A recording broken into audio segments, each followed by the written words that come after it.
Juan 14:6 ang dating Biblia. Sinabi sa kaniya ni Jesus, "Ako ang daan at ang katotohanan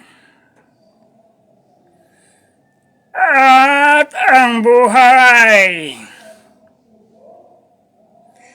Sino man ay di makaparoroon sa Ama, kundi sa pamamagitan ko."